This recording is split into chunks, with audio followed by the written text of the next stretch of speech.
अमरावती ने चिकित्सा क्षेत्र में रच दिया इतिहास। उस बच्चे के पेट से निकले 2 बच्चे। सुपर स्पेशलिटी में हुआ सफल ऑपरेशन, दोनों अर्भक थे मृत।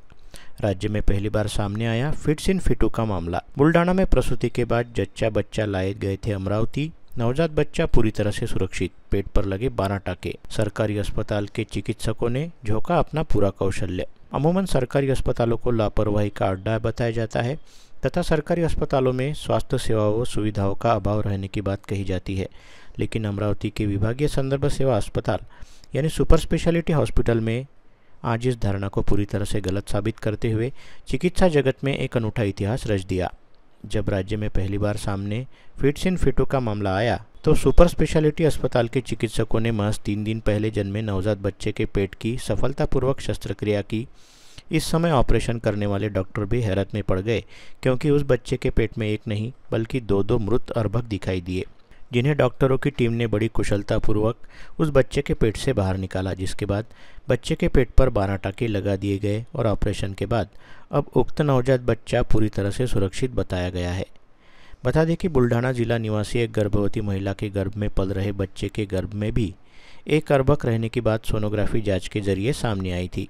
मेडिकल साइंस की भाषा में इसे फिट्स इन फिटू का बेहद दुर्लभ मामला माना जाता है, जो राज्य में पहली बार सामने आया, जिसके चलते विगत 1 फरवरी को उक्त गर्भवती महिला की बुल्ढाना में ही सीजेरियन के जरिए सकुशल प्रसूति कराई गई थी और फिर पेट में गर्भ रहने वाले नवजात बच्चे को अगले इलाज हेतु रविवार 2 फरवरी की शाम 6 बजे अमरावती के सुपर स्पेशलिटी अस्पताल में भर्ती कराते हुए बाल रोग विशेषज्ञ डॉक्टर उषा गजबिये के मार्गदर्शन में बच्चे की सोनोग्राफी व सीटी स्कैन की जांच की गई, जिसके उपरांत मंगलवार 4 फरवरी की सुबह सुपर स्पेशलिटी अस्पताल के विशेषज्ञ डॉक्टरों की टीम ने इस बच्चे की शल्य क्रिया की। पता चला कि उक्त बच्चे के पेट में एक नहीं बल्कि 2 अर्भक विकसित थे, जो मृत थे।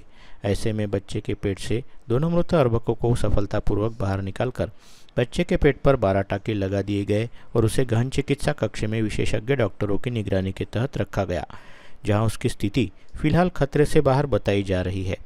महज 3 दिन की आयु वाले बच्चे पर बेहद जटिलतम शस्त्रक्रिया करके शल्यक्रिया में शामिल डॉक्टरों व मेडिकल स्टाफ की टीम के सदस्यों के चेहरे पर जबरदस्त खुशी दिखाई दी। साथ ही सभी ने बच्चे की शल्यक्रिया सफल रहने की खुशखबरी उनके परिजनों को भी दी। विशेष उल्लेखनीय है, इस बच्चे की मां फिलहाल बुल्ढाना के अस्पताल में भर्ती है, जिसे बच्चे की शल्यक्रिया सफल रहने की जानकारी दी गई, जिसे सुनकर उक्त नवप्रसूता महिला की भी खुशी का ठिकाना नहीं रहा। वीडियो को लाइक करें, शेयर करें, मंडल न्यूज़ के यूट्यूब चैनल को सब्सक्राइब करें, फेसबुक तथा इंस्टाग्राम को फॉलो करें।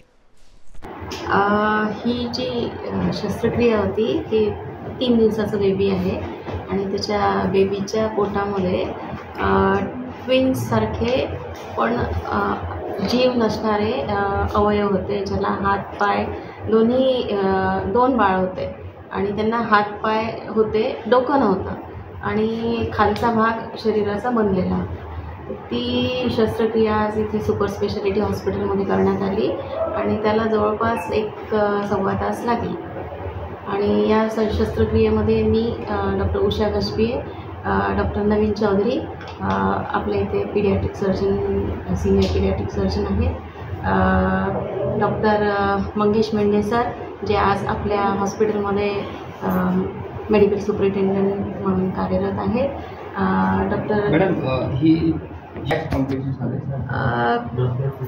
शस्त्रक्रिया चॅलेंजिंग असतेच, कारण की 3 दिवसाच्या बाळामध्ये तुम्ही जर मोठी शस्त्रक्रिया करता, ज्याच्या पोटामध्ये 2 बाळ आहेत आणि ते तुम्हाला काढायचे आहेत, त्याला रक्त सप्लाय पण असतो, तो रक्त सप्लाय नॉर्मल शरीराच्या अवयवाला जोडलेला असतो आणि त्यापासून तुम्हाला ते सेपरेट करावं लागते।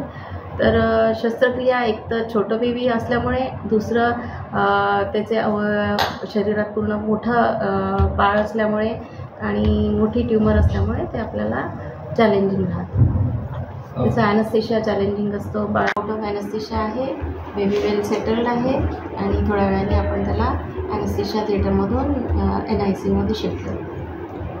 पर मे बी शुरुआत में जो डेवलप होते हैं और डेवलप होने के बाद जब उसका ब्लड सप्लाई नॉर्मल नहीं रहता तो वो फिर ग्रोथ वहीं रुक जाती है, इसलिए पूरी डेवलपमेंट नहीं होती। आपके सामने ये पहली घटना है कि इससे पहले हो चुकी है? इससे पहले मैं शायद 2002 से पहले एक बार हमने मेडिकल कॉलेज में नागपुर में ये शस्त्रक्रिया की थी, हमने की थी। 2 बच्चों की थी एक की क्या पहली? 2 बच्चे का तो बहुत रेयर रहता है पूरे जग में। अभी तक 33 मतलब 33 बच्चे ही हैं जिसमें मल्टीपल ऐसे ट्विंस दिखे हैं, और ये शायद ये 34वीं हो। और सिंगल वाले बहुत सारे रहते हैं, अराउंड 270 वगैरह केसेस पहली घटना है अपने शायद विदर्भा में पहिली हो। महाराष्ट्रामध्येही झालेल्या आहेत असं नाही आहे, पण मल्टिपलची मी गॅरंटीने नाही सांगू शकत की ही आपल्याकडची पहिलीच आहे म्हणून, कारण की बरेचसे मेडिकल कॉलेजेस आहेत नागपूर, अमरावती आणि महाराष्ट्रामध्ये, तर होऊ शकतं। बेसिकली बाळामध्येच दुसरं बाळ राहणं हे रेअर आहे, त्याच्यामध्ये एका बाळामध्ये 2 बाळ राहणे अजून रेअर होऊन जाते। आणि जसं एका बाळामध्ये दुसरं असलं तर जी रिस्क असते 2 बाळं असल्यामध्ये ती रिस्क अजून वाढून जाते। एनेस्थेशियामध्ये, ऑपरेशनमध्ये प्रत्येकमध्ये रिस्क भरपूर वाढून जाते। का कुछ नहीं रहता, पेट में आधा पेट काटा जाता है ऑलमोस्ट। मॅडम ह्या अशा रेअर केसेस असतात, काय नेमक्या म्हणजे कशामुळे असं होतं किंवा काय मेडिकली काय सांगू शकतो? मेडिकली असं आहे की ते जेव्हा बाळ डेव्हलप होतं सुरुवातीला, तर जसं आपल्याला ट्विन्स आणि ट्रिपलेट्स वगैरे होतात त्या टाईपचं सुरुवातीचं जे फर्टिलायझेशन होतं, आणि ते नॉर्मल आईच्या युट्रसमध्ये न इम्प्लांट होता जे डेव्हलप होणारं एक बाळ असतं त्याच्या पोटामध्ये किंवा शरीरातल्या कुठल्याही भागामध्ये ते डेव्हलप होऊ शकतं। किती लोकांची ते आपण सांगितलं आहे मी। किती लोक हां, असं हे जे आहेत हे आणि नर्सिंग स्टाफ अराउंड 10-12 लोक होते। तरी यांच्या एवढ्या कारकिर्दीत 2 असलेल्या शस्त्रक्रिया कधी नाही केल्या। तुम्हाला असं वाटते भारतातली पण हे पहिली केस असू शकते, आणि महाराष्ट्र शासनाचा दवाखाना आहे, विभागीय संदर्भ सेवा रुग्णालय जे फक्त नाशिक आणि अमरावती इथं आहे।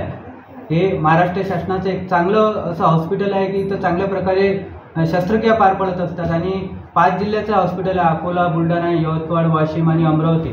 तर याचं कसं आपलं इतकी पब्लिसिटी झालेली आहे, माउथ टू माउथ पब्लिसिटी आहे, आपण असं जनजागरण नाही करत, पण माउथ टू माउथ पब्लिसिटी इतकी झालेली आहे की हे बच्चू डिलिव्हरीसाठीच छत्रपती संभाजीनगरला जात होतं, पण तिथचे डिस्ट्रिक्ट हॉस्पिटल आणि वुमन्स हॉस्पिटलनं ते सीझर शस्त्रक्रिया केली। त्यांचं पण बुलढाणा आरोग्य खात्याचं मी अभिनंदन करतो। आणि त्याच्यानंतर त्यांनी विचारविनिमय करून आपल्या दवाखान्याचं इतकी लौकिकता पाहून त्यांनी विभागीय संदर्भ सेवा इथं प्लॅस्टिक सर्जन जे नावाजलेले सर्जन आहेत आपल्या अमरावती जिल्ह्यातले डॉक्टर उषा गजबे मॅडम आणि डॉक्टर